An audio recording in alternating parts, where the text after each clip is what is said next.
So I've been listening all day long to people trying to make some argument that Washington, D.C. is a safe place.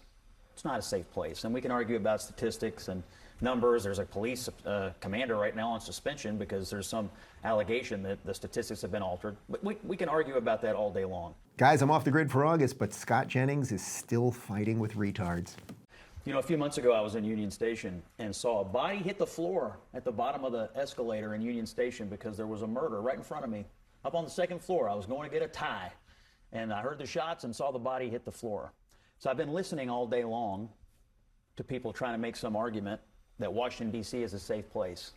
It's not a safe place. And we can argue about statistics and numbers. There's a police commander right now on suspension because there's some allegation that the statistics have been altered. But we can argue about that all day long. Nobody in their right mind who lives there or visits there on a regular basis would tell you that Washington, D.C. is safe, and everybody who goes there knows it, and everybody who goes there knows it. So is there really going to be a resistance to have any kind of people on the street just looking out? That the kid that worked at the White House, when he got jumped by the 10 kids in the street gang, it was only because 2 cops saw it that he was able to escape.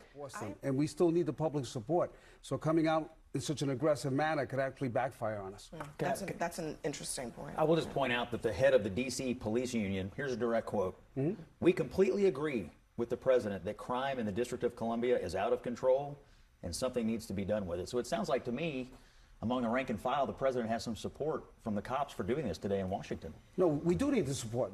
I think what happens to D.C. police on a rolling basis, I think what happens to cops on the most violent cities in America on a rolling basis is a disgrace as well. I think what the president is responding to today is, what can I do today? D.C. is the only city I really have control of, so I'm going to try to give them some support. He's getting a note of confidence from the D.C. Police Union. I suspect if they did things in other cities, other police unions in those cities would also offer some support. And so what I would simply say is that all you can do is hit the next shot. And the next shot right now, I think for a lot of Americans, is what can be done today to reduce violent crime and to make me feel safer in my neighborhood. I think he's going to get a lot of political support for the idea that the federal government's getting a little more muscular when it comes to cracking down on violent criminals.